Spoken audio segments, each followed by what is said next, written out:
Welcome to episode 20 of the Amb Ant Podcast. I'm Anthony. And I'm Amber. And today we are talking about Jojo no Kimyo na Boken Part 5. Ogon no Kaze. It's actually pretty okay. Jojo no Kimyo Boken. I don't know, part 5. Do they say like part 5? You can do it. Or I don't know what they say. Ogon no Kaze. Golden Wind. Yeah, JoJo's Bizarre Adventure, Golden Wind. Indeed. Please like, comment, and subscribe. For the YouTube algorithm. For more podcast reviews like these. So? Oh my god, you're gonna ask me? Should I ask you instead? What is it about? The first 4 episodes. Yeah, so we watched the first 4 episodes together. I don't really have too much previous experience with JoJo other than the previous podcast episode about part 6. We watched that one all the way through. It was pretty interesting. This one, I feel like I was drawn into the aesthetic of like being in 1960s Italy or something, where they had... I have no idea, actually. Yeah, they had like old guns. And like... I have no idea, like, the time setting of this. Yeah. No. Kimyo. I just assumed it was No, 1960s or something. Just like the whole aesthetic with gangsters and stuff. I generally like that stuff. So yeah, you got the mafia in Italy. It's early 2000s. Early 2000s? Yeah. Oh, okay. Well, I mean, Yeah, could have fooled me with the old guns and stuff. I have no idea. Like, I wouldn't have been able to identify any guns. Yeah, but I guess it makes sense because airport and stuff like that, cars. But the cars look kind of old. I don't know.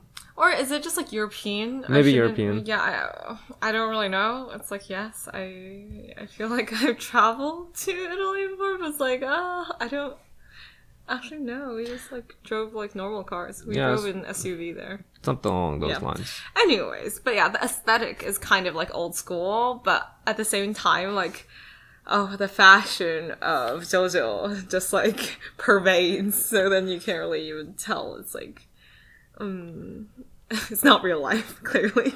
Yeah, so in the first episode, he basically... we're introduced to his plan to become the ultimate gang star and then, like, rise up the ranks in this gang called Passion. Yeah, Passione. Yeah, so basically, like, he just kind of wants to stop the gang members from selling drugs to kids. And then, like, under that kind of ideal, he wants to overthrow everything in this organization. So I guess there's a plan. Yeah. It was somewhat better than, I guess, part 6, where they didn't really have a plan. Like, she kind of just didn't know what was going on. That was frustrating for me. Yeah, here it seems like he immediately got it. And he was like, okay, here's what I'm going to do. Here's how I'm going to do it. I'm going to rise up in this gang. I'm going to... just I don't even know, like, he has a lot of abilities. As of right now, yes. As of right now, he has a lot of abilities, and he just kind of uses them in like pretty fantastic ways. So, well, the main ability, and it's like the ability that's gonna last until the whole show, is just like giving inanimate objects life, so then they can be like bugs or like trees and whatever. At first, when I started watching JoJo Part 5, I mean, like, I watched it in, like, chronological order, right? So then I did, like, Part 1, Part 2, Part 3, Part 5, and I was like, whoa. All of a sudden, it's like, their powers became so fantastical, and it's, like, almost, like, so OP as compared to, like, the previous, like, powers, I think. Well, I feel like starting from part 4, like, it became, like, more and more complicated and more, like, specific. And then I didn't really appreciate his power at first, just because I was like, wait, why is it so, like, oddly specific? It's like, oh, giving things life, and then it's like, what kind of life can you even give? But yeah, It does do it, like, in a very creative way. Yeah, I like the creativity of it. And I like the idea that, like, I guess you can give people golden experiences, so like make them high, and then they're like unable to react to anything, so you just beat them up for free, and then he's just like surprised. And then I get like how sometimes people might have like autopilot stands like from far, so then they can kind of like the Popo guy where he kind of controlled the stand from way like far away, and then just kind of like almost killed everyone, like killed the janitor, and then like almost killed those two guys without even knowing. I don't know if I like that too much, because it kind of makes it seem like they just almost died to like an autopilot thing, like just like on a whim. Well, like, in part 4, they start introducing, like, the different types of stands, and then there was this kind of stand, which is, like, it only has one mission. For example, like this, it only has one mission to... It appears when the light is relit. Right. And it will always follow you, kind of thing. Yeah. And then, like, try to kill you. Or not really try to kill you, stab you with the arrow. Maybe you're killed, maybe you have a stand ability. It doesn't really matter. But then it's, like... Stands like this did appear in part 4 when there was, like, a bomb. Oh, I shouldn't talk about it too much. But then it's like, yeah, there are stands like that. So then, like, the controller, the owner of the stand doesn't know anything about it. But then it's, like, very OP in that way. It's like, it only has one mission and it keeps on doing that. Yeah. Yeah, I mean, looking at Jojo, like the specific activation, I guess, criteria and everything like that kind of reminds me of Nan from Hunter x Hunter. How you have to have like very specific conditions for the Nan to take effect, or like be stronger or something like that. So it kind of gives me that kind of vibe. I generally stay away from that because it gives me like too much of a limitation, like plot hole type things, because it's like, if that's all, then like, don't they just die in every other situation? They're only strong in this one situation. It's like when main characters like power up, and then like later on you just see them power down. So like, I don't know, Dragon Ball Z might be perfect for that. It's like they power up really big, and then later on, power scaling gets out of whack. They just like, they get really, really strong for one arc, then they just power down for the other arcs because they're just way too strong for the story. So then, yeah, it's just kind of like they regress a little bit. Yeah. Well, for this, it's like, I feel like only for like the long distance ones where they have so much limitation, like the shorter distance one, like his own, like Joruno's like own like golden experience, like he's just like there, right? So then like he's more like I want to say like Fenshin, or like you know, like what do you call it, clone of himself, like shadow clone, Kage Bunshin no Jutsu. But like, you know, it's just like a clone of him, but can have like abilities like, oh, punching really hard, really fast, and like, you know, give people golden experiences. And it doesn't have that many limitations. But then I guess the only limitation is like the distance, right? Like he himself, Joruno, has to be there for the attack to work. Yeah. I mean, it's very creative. Definitely give it that. And then Bruno Bertrardi also has like these really fantastic powers. Like he just make things zipper like. I don't understand how he lost that, because he just like, can he just make everything a zipper real quick and then like kill him or something? Like I don't know. Yeah, but then he's a good person. Didn't Joruno establish that? Sure. Yeah. He's a good person, so he doesn't kill people for no reason. Sure, that's good.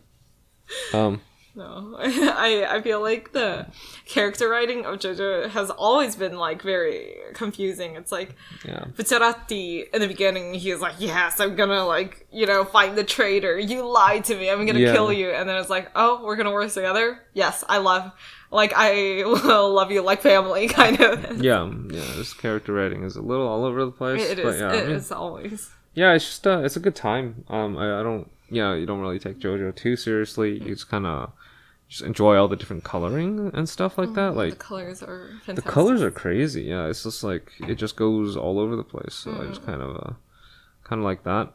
On episode like 5 out of like 39 right now. So there's quite a bit to go, but yeah, I like this arc in general just because like the time frame. Oh, well, to me, like I've watched until like part 6, so then it's like I already know what happens, but then it's like it's a very short time frame, and then like he just tries really hard in this like 1 to 2 weeks to just like kill everyone and be the top. And Yeah. it's like, I like that. Yeah. I like that kind of like focus. I like the time horizon and stuff as well. If you only have a week to fit everything in, it's generally a more engaging story because there's just like action one after another. It's very bingeable. This feels like more bingeable. This is very bingeable, I think. Like there's cliffhangers and stuff like that. You know, after episode 3, I was like, oh, what happens? And then like you want to just keep on watching. Yeah, we did just think that we're gonna do 3 episodes. Yeah. But then I was like, oh, let's just do it, man, kind of feeling. Yeah. But yeah. No, there's definitely more to Jojo. And meets the eye. It's very creative, and I guess that's how it gained such a massive following. Yeah, and it's just very memeable, especially with like the meme culture nowadays. It's like, oh yeah, you can like pose like a JoJo character, and it's very iconic in that way. Yeah, and then they do it on purpose and stuff like that. After it becomes iconic and stuff, it's like they make everything super artistic colors. They make the people pose really nicely, like just very strangely at like almost all times, and then. Yeah. And they speak strangely too. They always like prolong the ja, like ja naika. Like usually you'll say like janaika. It's like isn't it or is it not, right? Yeah. And then it's like, oh, they speak in that way that is like typical of a JoJo character. And it's like I enjoy the stylistic kind of attention to detail they do. And then it's like some of the things that he says, like Jojo says, it's like really cringe. It's like, oh, I'm gonna be a gangster, right? Like gangster, but no, gangstar. Gangstar. But then he's like super serious about it. Yeah. And also, he always say like, oh, kono giorno giovanna, like yume ga aru or something. It's like, oh, this giorno giovanna has a dream. And then he says that repeatedly again and again. It's like, I have a golden dream. And then it's like funny, but at the same time, you take him seriously. Yeah. So, I mean, that's pretty much the like the gist of JoJo's. It's kind of, it's just very, I don't know, it's just sort of creative. It's far out there. I haven't seen anything like it. I feel like it's very unique. So, yeah. Yeah, but then I also just don't. Like, at first, I didn't really understand the hype behind it all. Like, the fandom of JoJo is so strong that, like, sometimes I'm just like, oh, does it actually deserve it with so many plot holes and, like, just, like, random shit just, like, happening without any, like, logic?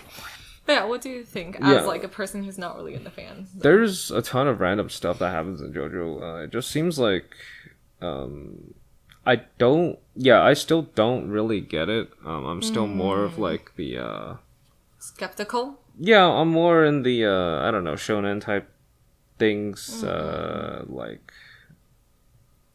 isekai as well. It's like reincarnation type deals, like just like the classics, the classic story that I'm kind of used to.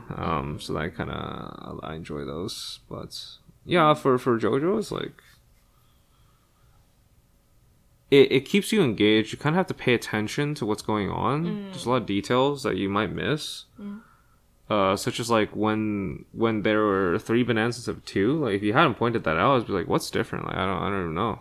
They give like a close up to 3 bananas. They give a close up, but I don't remember what happened like in the previous like frame. Like I didn't like see that there were only 2 bananas in the previous frame. So I was like, "Oh, okay." And then like when the gun happens, it's like, "Oh wow, he just killed him." Yeah, just like that. So it just feels like anything can happen at any time. It's true.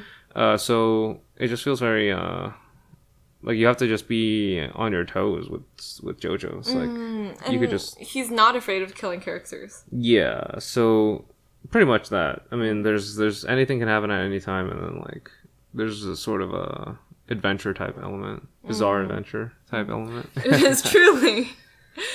Yeah, like I mean, part 5, I would say like story wise is my favorite part, but Giorno Giovanna as a JoJo, like, main character, he's my least favorite. Yeah. I mean, I think I mentioned this in the previous JoJo's, but I'm into the whole idea of, like, characters, like, having offspring, and then you just follow the offspring as well, and then, like, you follow their offspring as well, so it's like, you just have the same thing, but slightly different, and then it's like, it's perfectly natural, since they just have kids and stuff. So, yeah. It's I totally get that. That seems fun. Yeah, I like how he is truly like a mixture between the Joestar family and Dio. Like he kept on like saying muda, right? Yeah. So then it's like the muda kind of thing that Dio always does. And also he's like more cruel in that way. Like a Joestar like rarely kills people. I don't even know if they kill people other than like Dio. And Dio isn't really a person if you really think about it. Yeah, I think he killed Popo though. Yeah, exactly. So then it's like he has that kind of like Dio element in him. Right, it's right. like, oh yeah, I am for justice. Like I want to help this town to be free of drugs, but at the same time, I'm not at all afraid to like kill whoever I need to kill. To, Yeah, he killed the leaky eye. Yeah, super fast. Yeah, really fast. Like I was just like, well, what? Yeah. Oh, he just kills that kid. And I'm like, oh wow. Yeah. So So overall, I like it. Yeah, like it's I don't know if I like jury's still out if I like it more than part 6, but we'll see. Yeah, I like it more than part 6, but I don't know if I'm biased. Yeah. Like as a female audience, I'm really into like the whole gang of like very hot male characters. It's like, first of all, I love Bizarrati. I cosplayed him for like Halloween. And then I really like Mista, who always like shows his like, you know, abs and like midsection. And then Naranja is like a sun. And like Abakio is just like the cool, like Sasuke-esque character. Like, all the guys are great. You'll soon see. But, yeah. That's cool. And then like I just feel like for I mean I like Jolene more than Giorno, but like all the other female characters, they were a little unpredictable, to say the least. I was just confused. Sure. Yeah. I mean, I just I don't.